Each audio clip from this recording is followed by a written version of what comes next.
avec une approche complètement et totalement nouvelle lorsqu'on dit que la force magistrale habite l'univers, c'est l'amour intelligent, mais il faut savoir ce que ça veut dire, l'amour intelligent. Une approche que Daniel Kemp a développée depuis quelques années déjà, même s'il est jeune, qui nous permet de découvrir un tout autre monde. Comment faire en sorte que cet amour ne se ternisse pas pour l'acquérir? Demandons à Daniel Kemp immédiatement de venir nous traiter de ce sujet de ce soir. Daniel Kemp.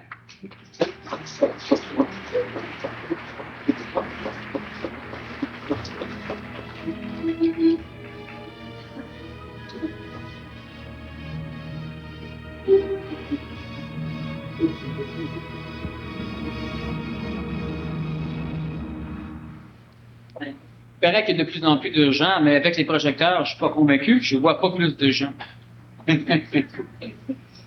Oui, à l'arrière, c'est assez sombre. Les choses vont s'améliorer de toute façon, le centre est en construction. Alors, tu parlais de l'amour.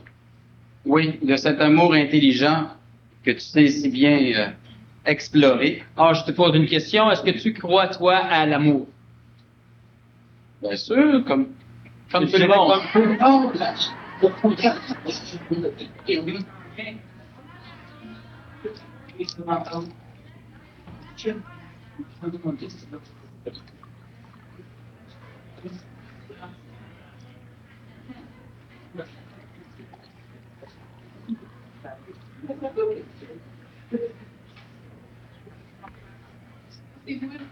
Oui, ça sera pas long, ça va être réglé, vous allez voir ça. Mais nous, on entend bien avant. En tout cas, on s'entend. Ah, il n'y a pas de problème, ça va se régler d'ici peu. Donc, comme ça, vous m'entendez un peu en arrière, certain. Mais ça va être mieux, ça va s'arranger, vous allez voir. Ça fait... Vous expliquer des petites anecdotes intéressantes. On a réussi à installer la climatisation au sol, et les disjoncteurs qui ont été achetés ne fonctionnaient pas, même s'ils étaient neufs. Alors, pas de climatisation. On réussit à en trouver d'autres, et l'eau qui doit refroidir le climatiseur, c'est l'eau chaude. Parce que dans le système d'eau froide, c'est de l'eau chaude qu'on a en bas. Alors, ce n'est pas climatisé en bas, parce que si on fait sortir, si on fait marcher le climatiseur, on va réchauffer la pièce. Et puis, c'est la même chose un peu pour bien des... C'est intéressant. Travail. Faut aimer ça. Alors donc, l'amour. Je demandais à Daniel ici s'il croyait à l'amour. Et il me répond oui, comme tout le... Oui, comme tout le monde. Mais pas comme tout le monde, dans un sens. Parce que cet amour auquel on est éduqué, on s'aperçoit que on est toujours mal pris avec ça. On a toujours des peines, on a toujours des difficultés. Bon, moi, j'aimerais... Alors, pour moi, c'est pas intelligent. Exactement.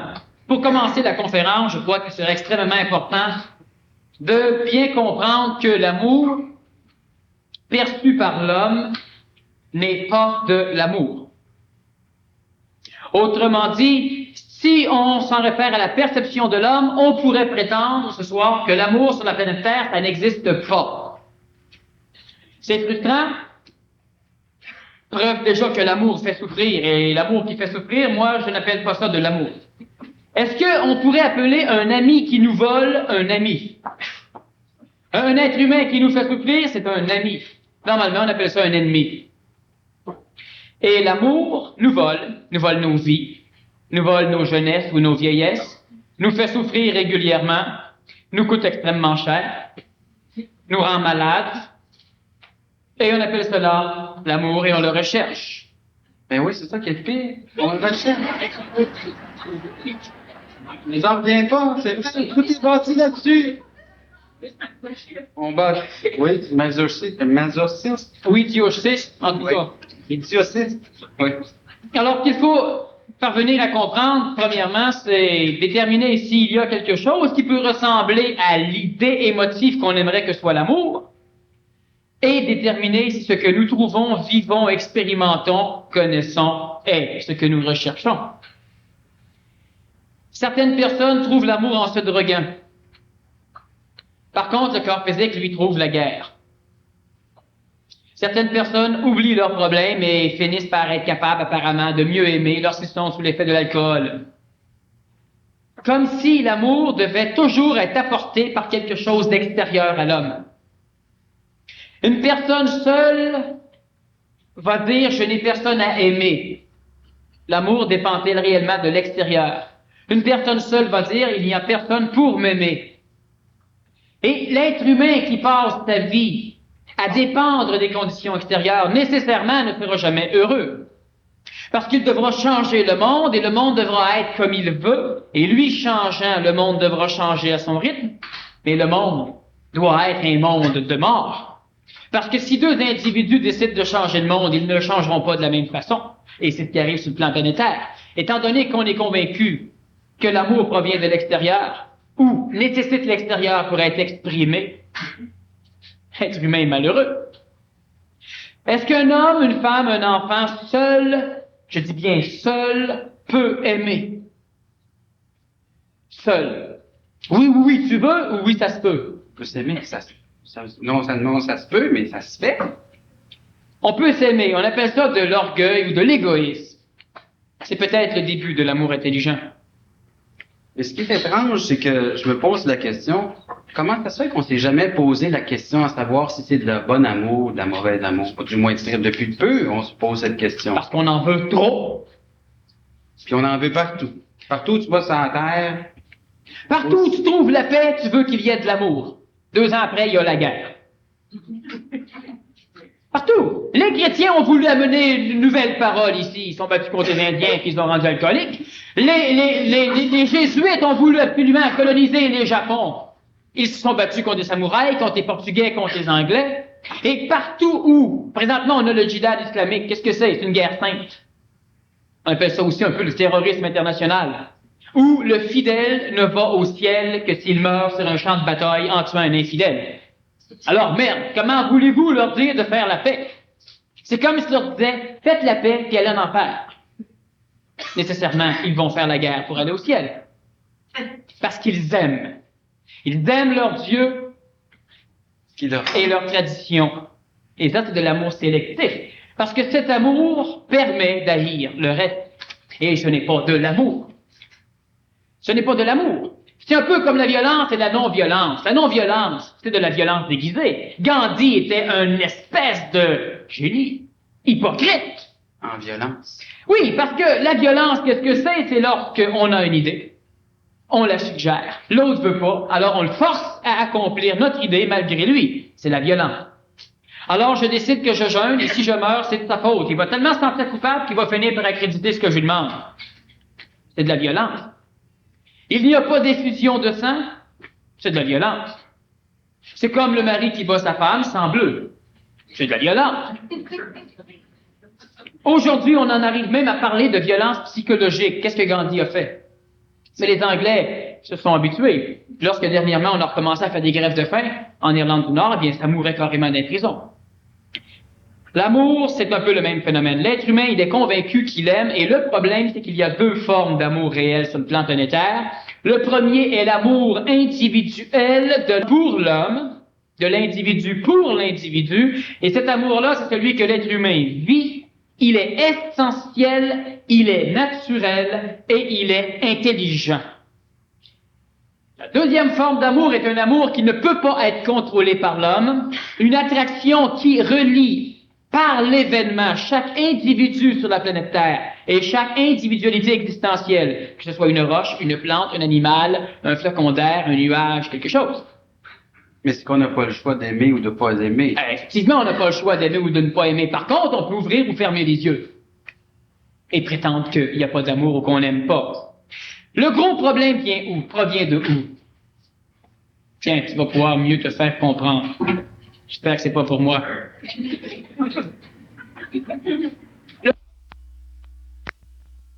Du fait que l'homme a le droit. L'homme a le droit de s'aimer. Et en même temps, l'homme nécessairement aime l'extérieur.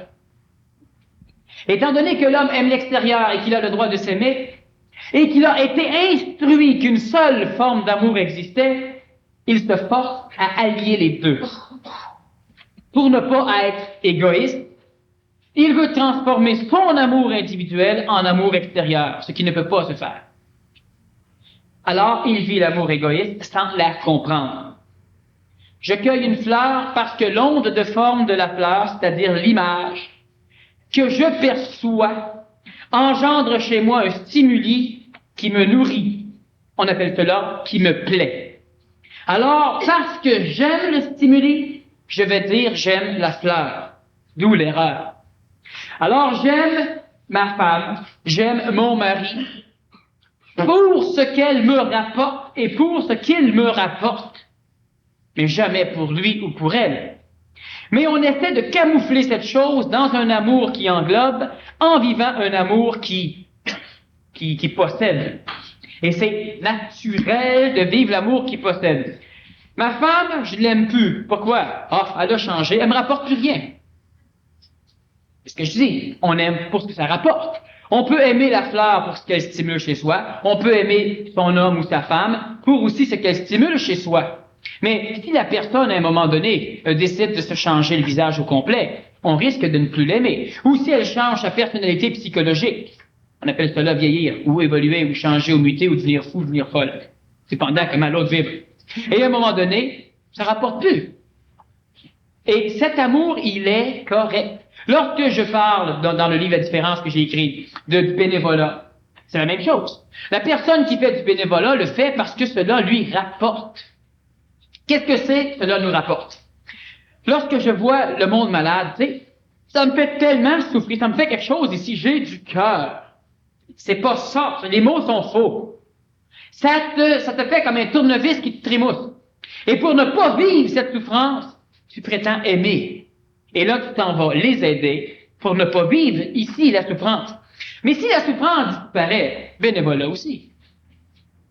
Donc, l'homme, et ça, ceux qui ne sont pas capables de dissocier le concept moral de l'amour, instruit par les patriarches de l'Antiquité, qui voulaient manipuler l'humain. D'ailleurs, ils l'ont instruit par la théologie, parce qu'on change bien des choses. Vous savez, la théologie catholique romaine, elle est bien. Elle a permis des choses grandioses qu'aucune science n'aurait permis. Certains vont dire, oui, mais elle nous a manipulés, puis elle nous a gardés dans l'ignorance. Non, elle n'a pas gardé l'homme dans l'ignorance. L'homme était ignorant. Parce qu'aujourd'hui, elle continue à faire ce qu'elle a toujours fait, et apparemment, l'homme en sort. Ce n'est donc pas la religion qui conserve l'homme, c'est l'homme qui conserve la religion. Mais pour expliquer un peu de quelle façon, de temps en temps, les théologies sont humaines, il y a eu une époque où on a élu 2 papes. Et les 2 se sont mutuellement excommuniés.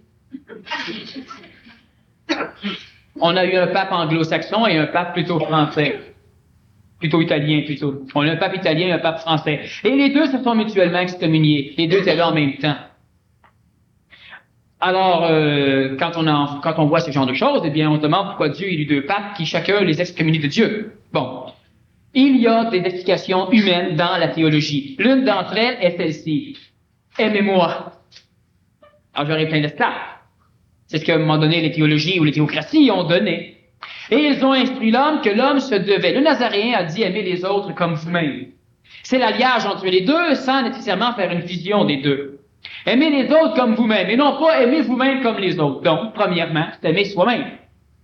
Mais lorsque l'on s'aime soi-même, on a l'illusion d'être égoïste. Alors, je vais dire à quelqu'un, laisse-moi te jouer dans les cheveux, ça te fait du bien. Mais non, ça me fait du bien. J'ai le goût de jouer dans les cheveux. Et parce qu'on ne peut pas supporter, parce qu'on comprend mal l'idée qu'on a premièrement un amour interne, on a besoin d'une nourriture psychologique qui permet à notre âme de continuer à conserver sa sécurité et qui lui permet aussi de continuer à conserver une forme d'harmonie qui lui permet de mieux supporter la vie. Alors, c'est normal d'aimer sa femme pour soi, d'aimer son mari pour soi, de faire du bénévolat pour soi, d'avoir des enfants pour soi, d'avoir des parents pour soi, d'avoir un automobile pour soi, d'avoir des structures matérielles pour soi, de couper les fleurs et de les tuer pour soi. C'est naturel. C'est inhérent à l'homme, et tant que l'homme se sentira coupable d'être comme ça, il sera comme ça, mais il en souffrira. Alors, lorsqu'on va rencontrer des individus pour leur dire que Dieu les aime, et tu leur réponds, et alors ils te répondent, Dieu t'aime quand même. C'est ça l'amour conditionnel. Dieu t'aime quand même, mais il va te punir. C'est ce que ça veut dire. Il y a une période de questions par la suite et j'aimerais que ceux qui ne comprennent pas ou qui sont contre, donc qui ne comprennent pas ce que je viens de dire, vous l'exprimiez. Que je puisse plus élaborer sur ce phénomène. J'ai fait plusieurs conférences sur l'amour intelligent et sur ses mécanicités. Je résume un peu là. Ces conférences sont en spécial de toute façon ce soir en bas. Il y a l'amour interne de l'homme. Tu ne t'habilles pas pour ton voisin. Tu t'habilles pour toi. La personne qui dit oui, mais moi, alors tu te contredis, moi je m'habille pour plaire à ma femme.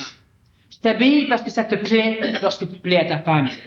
Donc tu t'habilles pour toi. Ce sont les subtilités et vite le langage au niveau de l'amour a été construit de façon à désinformer l'homme de ce que c'était que l'amour.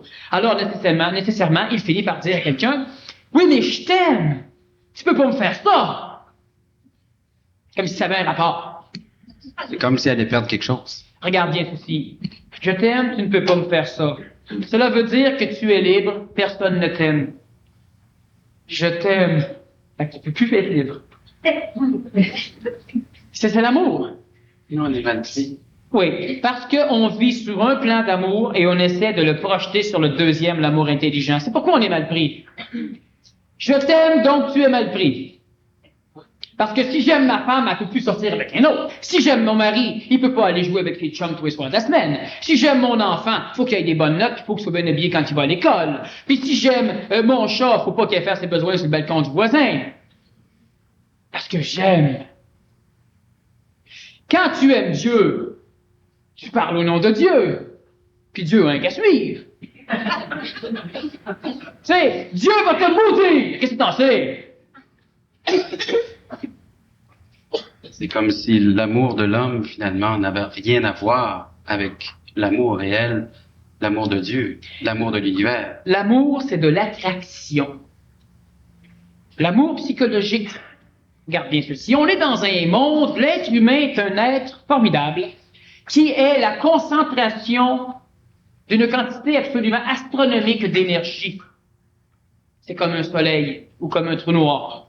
Il y en a de l'énergie dans un soleil. Mais s'il n'y avait pas au centre du soleil un phénomène, je n'expliquerai pas là, au niveau astrophysique, qui permet l'attraction du soleil, le soleil éclaterait.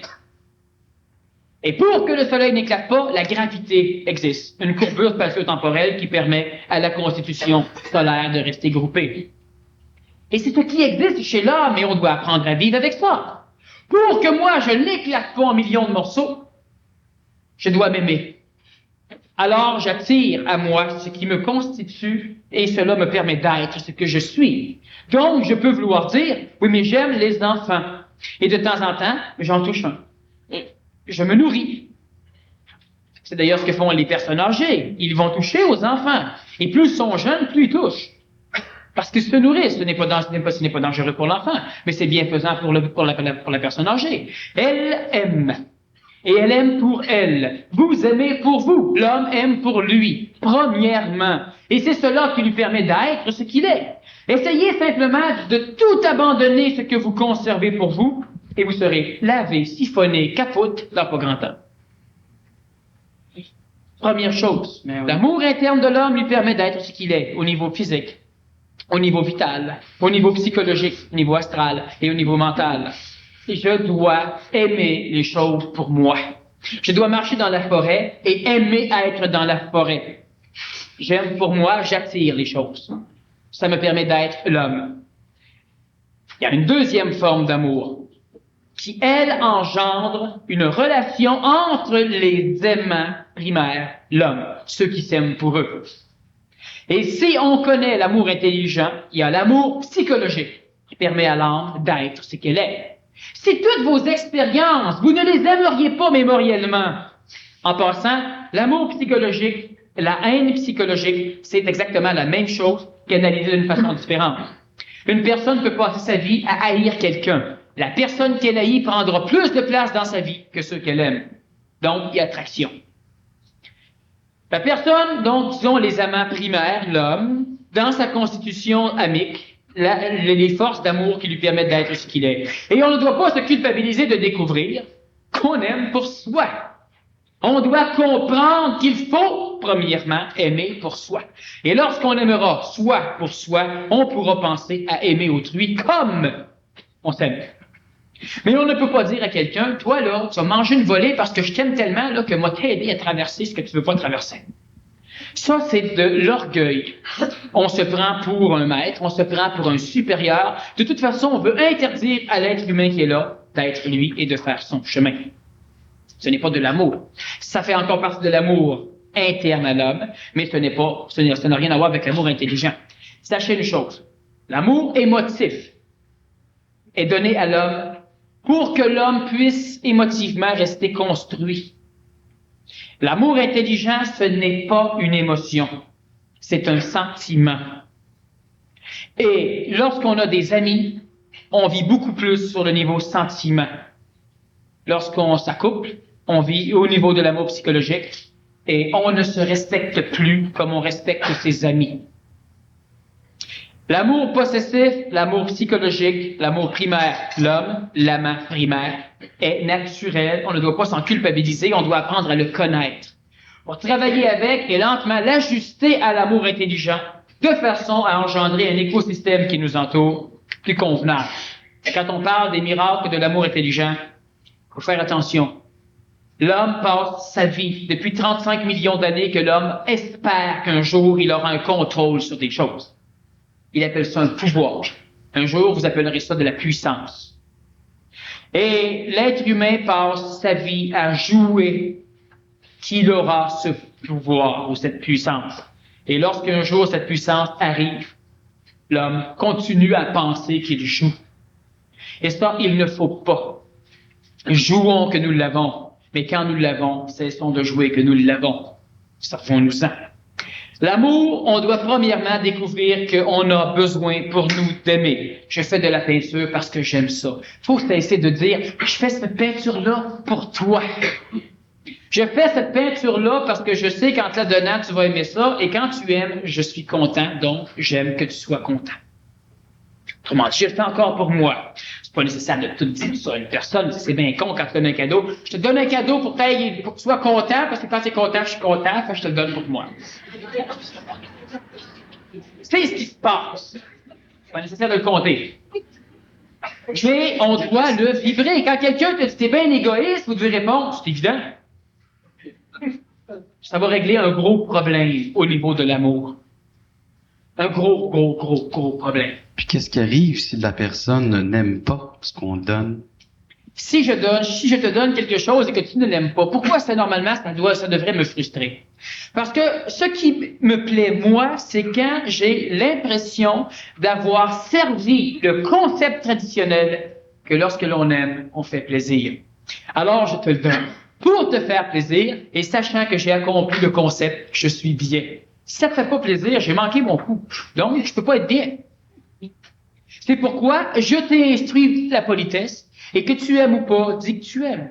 De cette façon-là, je continue à conserver l'illusion que j'ai fait ce qu'il fallait faire. Je te le donne. Si je te le donne d'une façon intelligente, c'est que moi, je le vois, je le trouve dans un magasin à mes crimes, c'est ça qu'il y a besoin, mais je l'achète. Tiens, c'est pas ça que tu voulais, bon, c'est pas grave. Amour intelligent, je ne peux pas en souffrir. Là, je l'ai fait pour toi parce qu'il y avait une mécanicité écologique qui faisait que je le faisais. Je viens pour l'acheter, j'ai pas assez d'argent. Tant pis, je dirai où ce que c'est. Je ne m'attache pas à te faire plaisir. Nécessairement, mon amour est parfait.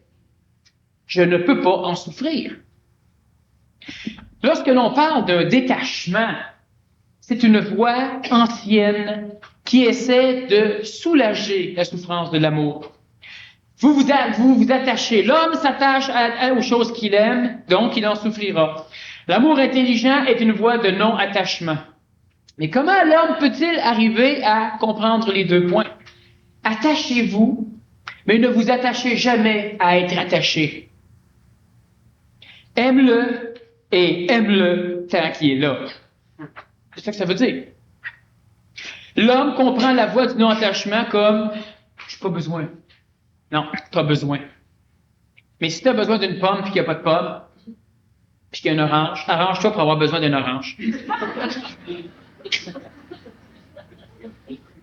Première chose, mes points majeurs. On parle des miracles. Qu'est-ce qu'un miracle? Un miracle, c'est quelque chose qui échappe à la conscience compréhensive ou associative de l'homme. J'ai dit qu'à un moment donné, on pourrait marcher sur les eaux ici dans le fleuve. Il serait tellement pollué. Ça ne ferait pas un miracle. À un moment donné, le Nazaréen a marché sur les eaux. Et il y a d'autres bonhommes aussi qui ont marché sur les eaux. Un miracle, c'est quelque chose qui sort de l'entendement, de l'expérience de l'âme. L'indigène qui n'a jamais vu... Bon, on est allé au Pérou, toi et moi, dans l'Amazonie. Et tu rencontres un indigène qui allume son feu. Après 25 minutes, on ne sait plus si c'est sa chaleur corporelle ou le bois qui allume, mais ça commence à fumer. Et puis, à un moment donné, après 3-4 petites cochonneries qu'il met dessus, ça brûle. Et vous arrivez devant lui pour jeter sa science à terre. Vous sortez le bic, mais l'allumette, clic, t'allumes ton feu à côté. C'est un miracle pour lui. Alors, qu'est-ce que c'est qu'un miracle? C'est quelque chose qui fait partie des lois de la planète Terre, sauf que lorsque l'homme n'a pas appris à manipuler les lois qui régissent ces choses, lorsque quelqu'un le fait, c'est un miracle. On va dire non, c'est l'intervention divine qui caractérise le miracle. L'intervention divine se fait lorsque l'homme est prêt. Donc, si l'homme est prêt, l'intervention divine ne peut pas faire autrement que de se faire. Comprenons l'écologie, le miracle apparaît. Qu'est-ce que l'amour intelligent vient faire avec les miracles? Ça serait déjà un miracle, n'est-ce pas, que d'arriver à aimer sans souffrir. Sans avoir peur de perdre. Et sans haine. Sans risquer de transmuer notre amour en haine. De toute façon, si on ne souffre pas, la haine ne peut pas apparaître. Juste être capable d'aimer sans être attaché serait un miracle. Mais non, l'amour intelligent permet autre chose. Qu'est-ce que la foi? La foi, c'est la croyance exagérée dans un concept. Mais cette foi qui est une croyance exagérée dans un concept est la foi démolie par l'amour conditionnel de l'homme.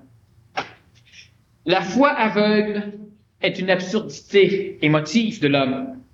Mais lorsque l'être humain vibre, aime sans être attaché, il a la foi.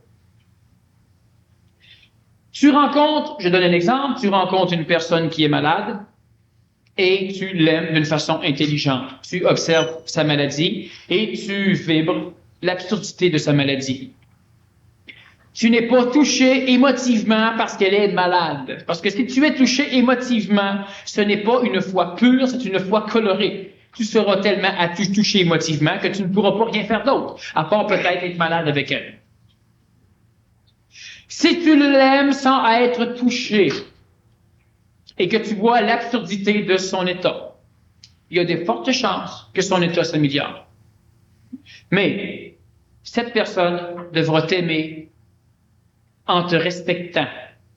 Donc, elle devra t'aimer sans attachement. Comment pensez-vous que l'on respecte un individu si on l'attache? Au départ, c'est impossible. Voilà. Donc, si je t'aime ou j'aime ma femme, ce qui est préférable, et je t'aime pareil, c'est pas selon standard, en tout cas. J'aime ma femme et je l'aime, je suis attaché à elle. Nécessairement, je ne peux pas la respecter. Parce qu'elle devra être conditionnée, elle devra suivre, elle devra faire des compromis. Et je l'ai dit la semaine dernière, je crois, le compromis, c'est une promesse de compte. Bon. Donc, lorsque l'homme s'approche de cette personne malade, il la regarde, il trouve que c'est absurde, il trouve parce qu'il vibre l'absurdité de sa condition, mais il s'en fout de sa condition, émotivement. Et si l'autre est capable de l'aimer avec le même respect, il y aura des changements. Et l'humain va dire, bon, voyons donc, c'est comme si... Essayez. Sauf que si on est attaché à la guérison, ça ne marche pas. Si on est attaché à faire un spectacle, Donc, avoir du pouvoir, marche pas. Si on est attaché à réussir, marche pas. Si on est attaché à guérir, marche pas. Dans le couple, cet amour intelligente, comment se manifeste-t-elle? Comment on y arrive? Dans le couple, il y a la densification de l'amour individuel de l'homme, l'amour psychologique. L'amour intelligent, si elle n'est pas apte à aimer d'un amour intelligent, que l'on aime d'un amour intelligent. Parce que si j'aime d'un amour intelligent, je ne peux pas aimer ma femme plus qu'une autre femme. Et je ne peux pas aimer ma femme plus qu'un homme. Et je ne peux pas aimer ma femme plus qu'un chien. Et je ne peux pas aimer ma femme plus qu'un maringouin. Et je ne peux pas non plus aimer le chien plus que ma femme. C'est un amour intelligent. Continue, on va finir par... C'est une question d'écologie. C'est comme... Qu'est-ce que c'est que le respect? L'amour intelligent, c'est le respect total, absolu, donc inconditionnel des choses. Alors, qu'est-ce que c'est? Comment pouvons-nous respecter une personne si nous voulons la transformer? Si nous voulons qu'elle fasse ce que nous voulons? Si nous voulons l'éduquer à notre façon? Si nous voulons qu'elle croie notre Dieu ou notre religion? Nous ne pouvons pas. Ce n'est pas du respect. L'amour intelligent, c'est le respect. Et le respect, c'est le laisser-être. Le laisser-être, faut faire attention. Parce que l'être humain peut s'allier, s'assujettir à manipuler autrui dans le monde de la mort, dans le ciel, dans le monde astral. C'est la même chose. Dans la psychologie collective, ce qui collectivise l'homme. Parlez toujours en mal de quelqu'un, vous lui nuisez. Parlez toujours en bien de quelqu'un, vous lui nuisez. Parce que si vous parlez en bien, vous l'enclenchez à suivre un chemin manipulé par vos paroles. Et si vous parlez en mal, vous faites la même chose. On ne doit pas parler de personne? Pourquoi parler que l'arbre est beau? Surtout qu'il est en plastique.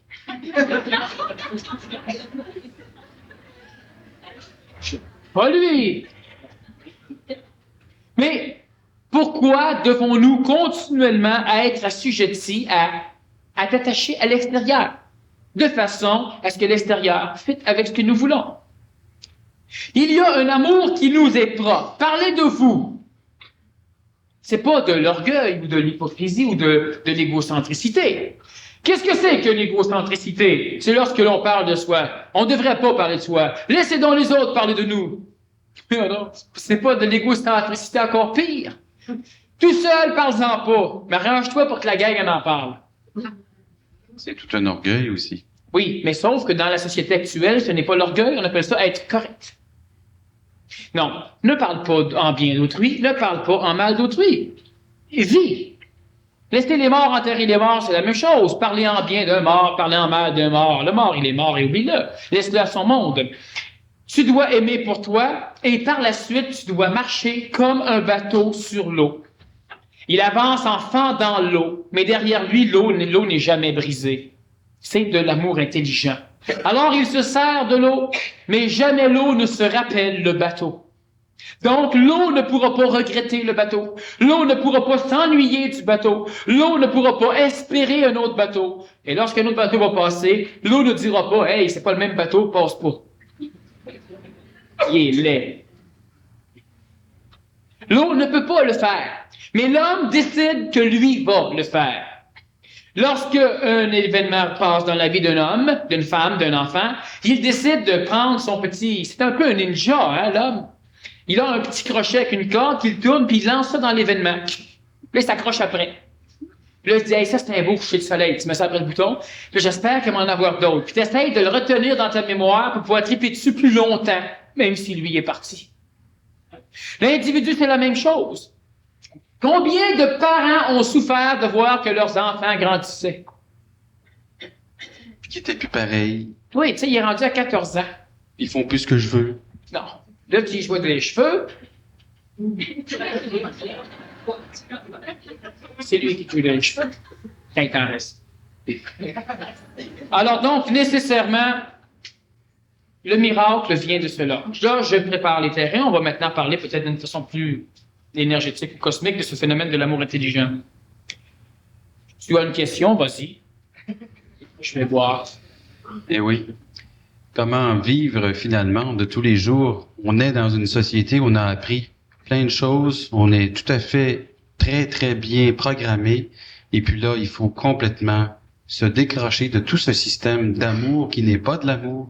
Mais comment on fait pour le trouver chez soi, cet amour intelligent, puis commencer à le Je vais vivre? te donner un truc. Le Nazaréen, à un moment donné, portait une croix. Mais c'était un gars brillant. L'un des plus puissants hommes nouveaux de l'humanité jusqu'à date. Alors, il s'en va avec sa croix, c'est pesant. La croix, c'est tous les problèmes que tu as sur le dos. À un moment donné, il fait semblant de tomber, puis là, il y a quelqu'un qui aime d'un amour psychologique qui se garoche, qui ramasse la croix. Puis Nazaréen, ben, le moins important.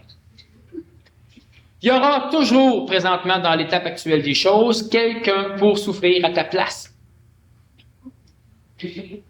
Il est heureux s'il souffre à la place de quelqu'un d'autre. Alors, donne-y donc ta croix. Puis si tu es un homme d'affaires, vends-lui. Il va l'acheter. Et ça fonctionne. Il y a des humains qui sont convaincus qu'ils aiment et qu'ils accomplissent les voies de Dieu lorsqu'ils supportent le karma d'autrui. Et c'est une voie évolutive. Mais pour d'autres humains, ils devront laisser la croix à ceux qui veulent la ramasser. Mais oui, comment se fait-il qu'il y a plein, tous les gens veulent la laisser leur croix. Ils veulent même la vendre ou même la donner pour que c'est sûr qu'ils s'en débarrassent. Regarde la mère. Et je suis tanné d'être ici. Ce gars rentre avec un petit peu de mort sur le nez, papa en courant pour y ramasser ça. Elle veut donner sa croix pour en ramasser plus. Le père, c'est la même chose. Il veut.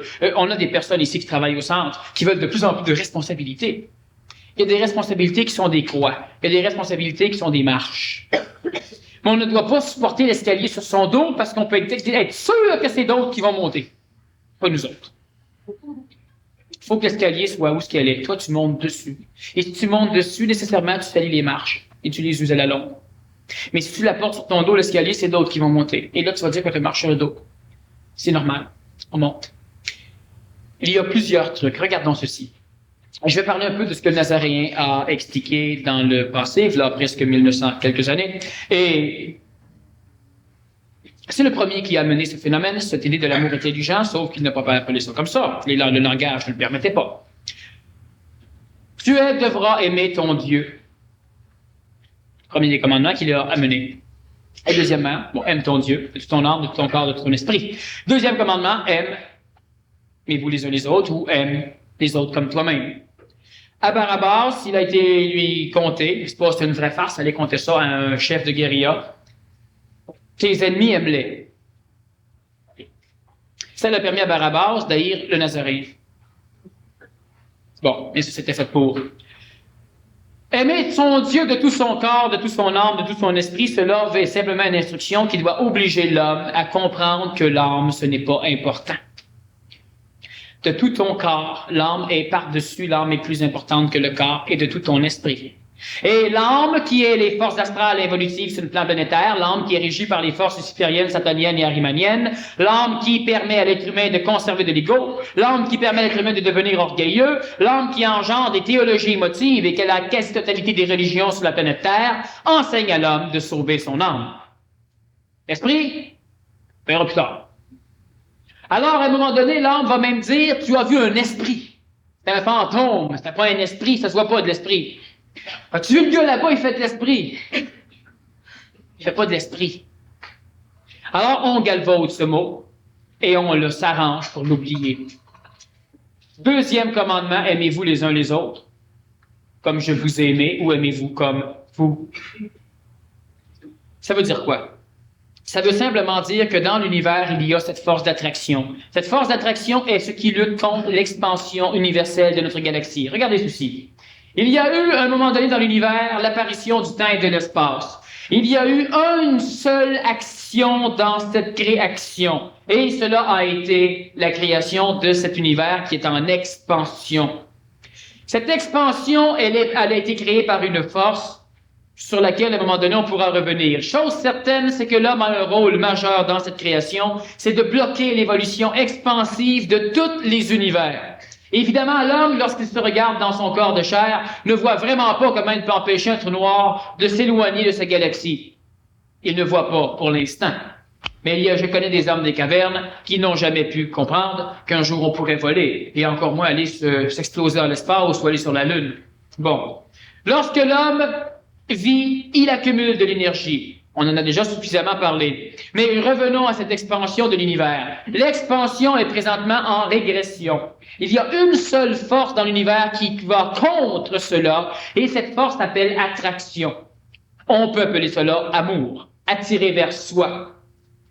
Et toutes les théologies émotives, même si elles sont assujetties au plan évolutif de Lucifer, qui a voulu faire en sorte que l'homme retourne le plus sacrant vers son point source, et cela a fait en sorte que la race humaine a été mélangée à la race adamique trop rapidement, et cela a engendré un animal humain avec une âme égoïsée. On appelle ça la chute. Bon, Lucifer veut dire porteur de lumière. Cela a été permis par les intelligences créatrices, mais on ne l'a pas dit à l'homme tout de suite.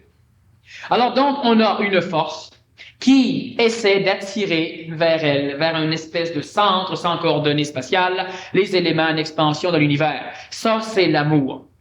Cela attire. L'amour est une force extraordinaire qui existe sous 13 formes de dimensions, les 4 que nous connaissons actuellement, la largeur, l'épaisseur, la hauteur et le temps, et les autres formes, les 9 autres formes de dimensions que l'astrophysique commence à vouloir envisager. Cette force, elle existe partout dans l'univers et elle est ce qui vous crée. Donc, nécessairement, l'homme est amour. Et on peut aussi dire que Dieu est amour, il n'a pas le choix. Parce que s'il n'est pas amour, il n'est pas là. Si l'homme n'est pas amour envers lui-même, il ne peut pas exister. Prenez un être humain, placez-le dans l'espace, il explose. Parce que son amour matériel, biologique, les liens intermoléculaires ou intra-atomiques ne sont pas suffisamment puissants pour le conserver. Je prends un verre ou je prends un morceau de métal et j'essaie de le briser. L'amour entre les molécules le retient tellement que ce n'est pas brisable. Est-ce que ce n'est pas Dieu en même temps? Dieu, c'est un paquet de choses, et si tu veux que Dieu soit cet amour intelligent, il peut l'être. Si Dieu est l'amour intelligent, c'est essayer de le prier. Bon, il n'en a pas besoin. Lorsque cet amour cette énergie qui est partout, lorsque l'homme essaie de canaliser cette énergie pour en faire quelque chose qui va fitter avec son plan émotif, c'est là qu'il passe à côté de la traque. Il y a un amour qui permet à l'homme de marcher sur la rue, de regarder quelqu'un souffrir, de ne pas vibrer à sa souffrance et de continuer à marcher. Cette personne qui souffrait n'avait pas à être aidée par celui qui marchait. C'est de l'amour intelligent, parce que s'il n'y a pas de relation autre que le plan émotif, je respecte et je continue. C'est exactement comme si tu prends un enfant et tu le chicanes, tu l'enfermes dans sa chambre. Alors moi, je passe par là, et je vois l'enfant dans sa chambre, je suis le sauveur, j'ouvre les fenêtres, je le sors. Non, l'enfant avait à apprendre quelque chose là. Je n'ai pas à me mêler d'une chose que je ne peux pas concevoir ou comprendre. Mais émotivement, si je suis pris par l'amour émotif, psychologique, je vais vouloir l'aider. On doit absolument comprendre que pour que l'amour intelligent naisse ou disons, soit exprimé chez soi, qu'on le comprenne, on doit comprendre que l'amour émotif, que tout ce que vous faites à l'instant où c'est une émotion, n'est jamais fait pour autre que vous.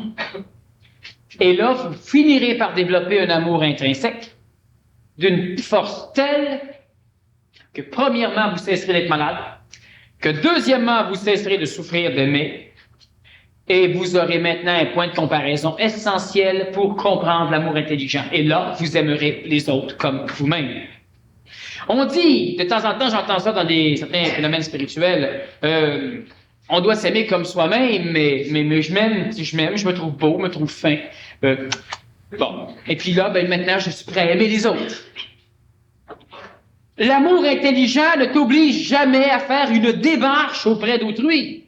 L'amour intelligent ne te missionne pas à sauver autrui. C'est un phénomène écologique. Oui, tu passes par là, il y a quelque chose, il y a intelligence à accomplir un acte, tu accomplis l'acte. L'acte ne fonctionne pas, tu continues. L'acte fonctionne, tu n'es pas content, tu ne te valorises pas, tu ne te nourris pas de tout ça. C'est de l'amour émotif. Tu continues, c'est tout. On appelle cela comment? On appelle cela l'humilité. L'amour intelligent, nécessairement, est exprimé par celui qui est anégoïsé, donc par celui qui est humble. Il n'a pas le choix. Mais il y a deux formes d'amour. On a l'amour qui nécessite l'ego et qui permet à l'ego d'être conservé chez lui et qui permet pendant ce temps-là une expérimentation, une vie évolutive améliorative expérientielle qui permet de développer un plan, l'ajusteur de pensée, qui fait en sorte qu'un jour l'homme entre en contact avec son esprit.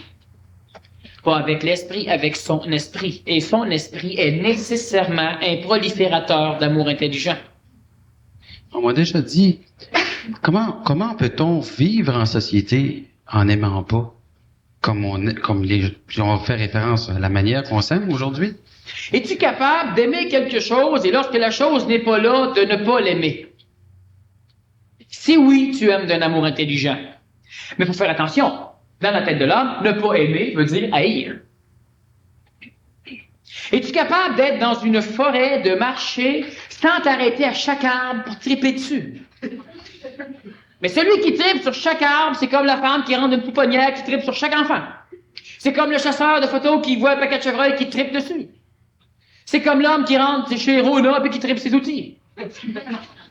C'est comme des points de vue. Sommes-nous capables de vivre dans le monde, dans la matière? Qu'est-ce qu'on va faire si on ne tripe pas? Parce que tu aimes triper. Alors, si tu tripes sur le trip...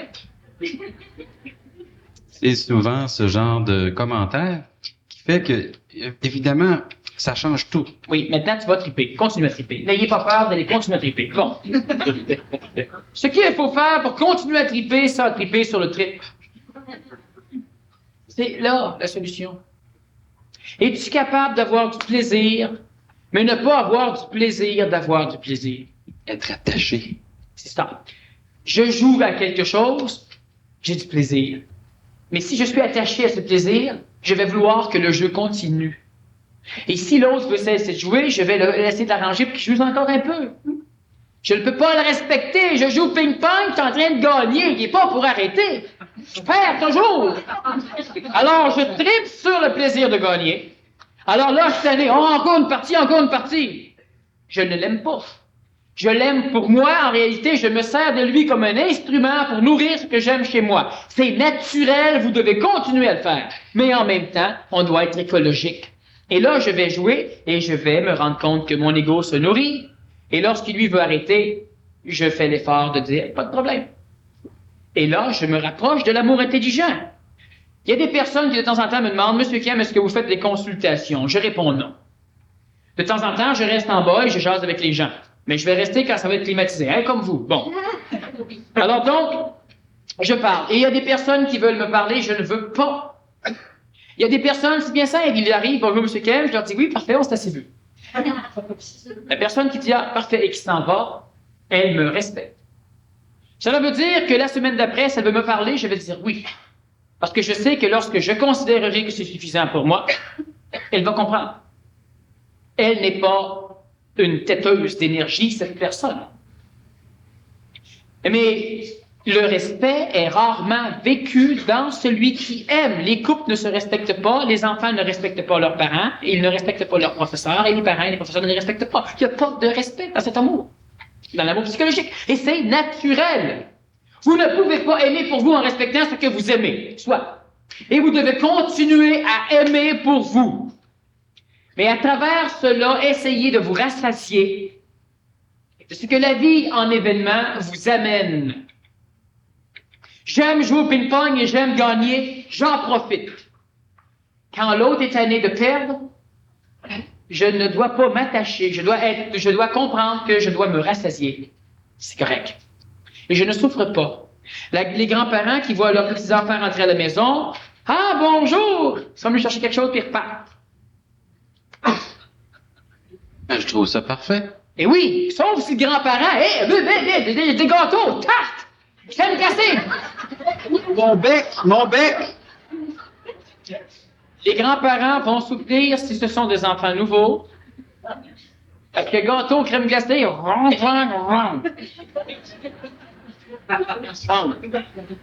Pour les enfarger quand ils passent, des petits maudits, qui n'ont pas de cœur. Comprendre une chose. Le Nazaréen s'en va quelque part, il y a un aveugle qui vient le voir. C'est dit comme ça, il vient le voir, l'aveugle. Et puis, le Nazaréen le regarde, il peut, et lui serre la main, et dit, continue mon vieux, lâche pas. Il s'en va. Puis l'aveugle, il lâche pas sa canne, il lâche pas la main de l'autre, toujours aveugle. Le Nazaréen rencontre un autre aveugle, et l'autre est guéri. Il y a une chose que vous devez comprendre. D'ici peu, il y a des humains aussi qui vont faire des choses dans ce genre. Il y en aura quelques-uns. Et le gros problème majeur de ceux-là, c'est qu'ils devront aussi apprendre à guérir que ceux qui ont été placés sur leur chemin pour être guéris, de façon à enseigner à l'homme que cela se fait. Le Nazaréen n'a pas guéri l'humanité de tous les maux, parce que personne ici ne serait malade. Le Nazaréen n'a pas guéri toute la Judée des maladies. Les personnes devaient se déplacer. Donc, les autres n'étaient pas guéris. Et ça, il y a beaucoup de choses qu'on ne peut pas et qu'on ne veut pas aussi comprendre. Être capable d'être rassasié de l'amour de l'ego, cela veut dire être capable de donner à son ego la nourriture qu'il a besoin et instruire l'ego d'être sécure qu'on va continuer à le nourrir. J'ai fait une conférence sur les ondes de forme. C'est déjà un moyen extraordinaire de cesser de têter autrui. Tu as une plante, tu ne l'aimes pas. La plante, elle est là pour servir l'homme. Alors, tu n'as pas besoin de la respecter. Sers-toi-en. Mais l'homme n'est pas là pour servir l'homme. Lui doit être respecté. Combien sont parmi les fidèles des théologies qui prient leurs dieux et qui sans cesse leur demandent des choses et les remercient d'avance pour culpabiliser ces dieux s'ils ne donnent pas ce qu'on leur a demandé. Alors, mon Père, je te demande ceci et je te remercie d'avance. T'as pas bien refusé, hein? Et il y a une autre chose, c'est que tout ce que l'homme a besoin, si son Dieu est intelligent, il l'a déjà, avant même de le demander. Comment on remercie en cessant de s'approprier ce que Dieu donne aux autres? En l'occurrence, l'autre. J'aime jouer avec un ordinateur. J'aime marcher dans la forêt. J'aime travailler avec des enfants. J'aime travailler avec des humains. J'aime faire des conférences. Et lorsqu'il n'y a pas d'enfants, je fais autre chose. Lorsqu'il n'y a personne à mes conférences, je fais autre chose. Lorsque quoi que ce soit arrive, je fais autre chose. Je veux un cornet, je vais chez Dairy Queen, je frappe à la porte, et puis, c'est barré. Alors, étant donné que c'est barré, bien, je constate que c'est barré. Quand c'est barré, puis je m'en vais et je m'en vais, puis je n'ai pas de problème. Parce que j'aime d'un amour intelligent, je peux me permettre d'aimer d'un amour égoïste. Et on ne souffre pas d'aimer d'un amour égoïste. Il y a des restaurants écossais ici, là. McDonald's, c'est écossais. Il y a des humains qui vont là. Et...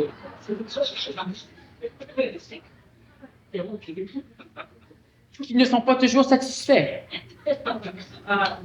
Parce que ça devrait prendre 30 secondes, parce qu'à un moment donné, il y a plein de monde qui ont pensé que ça prendrait 30 secondes. Évidemment, quand plein de monde pense la même chose, ça s'étire toujours dans le temps.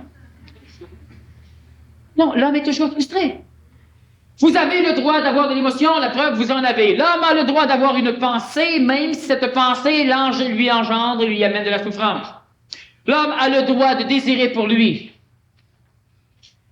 Sauf qu'il est intelligent que l'homme se contente dans ses désirs égoïstes que de ce qu'il a et que ce que la vie lui amène. Vous vous déplacez pour aller au cinéma, vous ne voulez pas attendre, mais il y a une file jusqu'au magasin suivant. Autre jeu. Alors, vous ne chialez pas, parce que là, vous aimez d'un amour émotif. Et c'est stupide, c'est une perte d'énergie. Il y a une chose très importante dans l'évolution de l'homme, c'est que l'homme évolue que s'il accumule de l'énergie. Il accumule de l'énergie et il grandit. Chaque fois qu'il chiale, il en perd. Chaque fois qu'il est frustré, il en perd. Chaque fois qu'il aime trop, il en perd. Chaque fois qu'il est heureux, il en perd. Comment on accumule d'énergie? Accumule l'énergie en cessant de la gaspiller. Ça paraît con, mais c'est la seule façon. Il n'y a pas 50 façons. Tu peux accumuler de l'énergie en te croisant les jambes du vent et puis en méditant.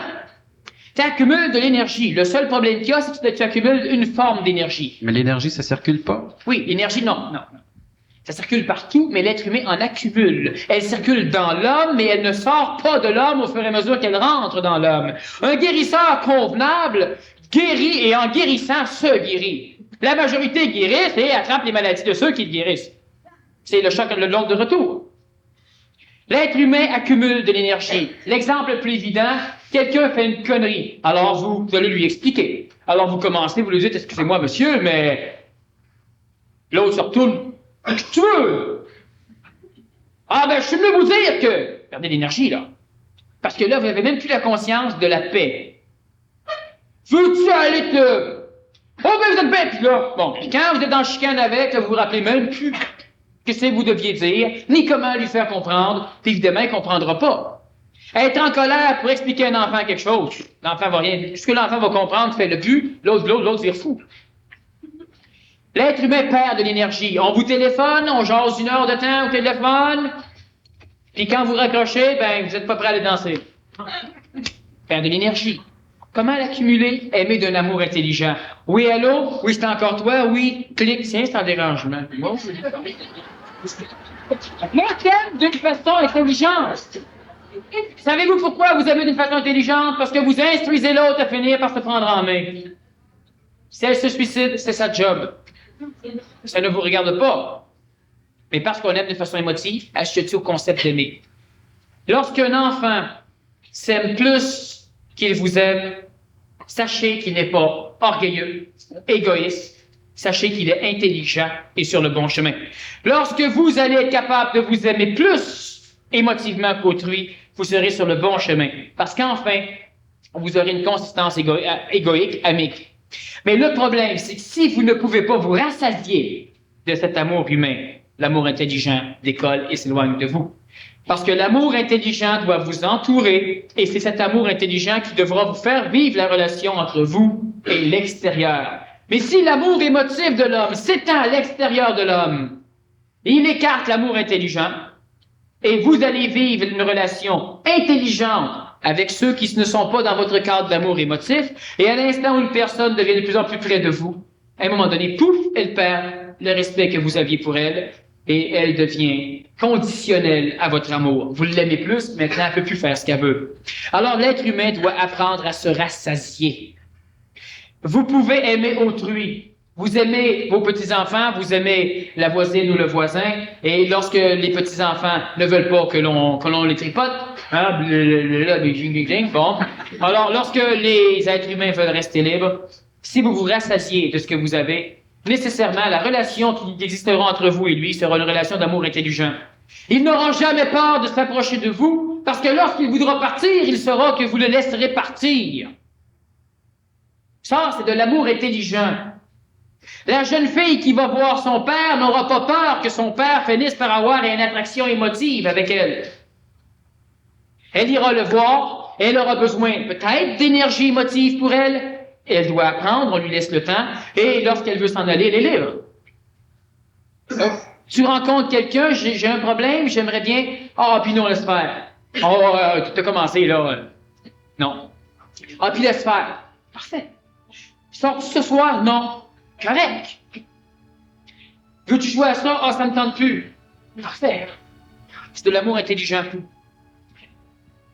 Ça crée, ça engendre des miracles. Je vous laisse le soin de poser des questions, de commenter. C'est important qu'on comprenne, parce qu'à un moment donné, il faudra réellement que certains humains fassent la transition entre l'amour émotif, essentiel, mais qui doit rester interne, avec l'amour intelligent, qui est déjà là, mais qui doit se rapprocher de l'homme pour que celui-ci le découvre. Petite pause de demi-heure et on revient. Merci beaucoup, Daniel.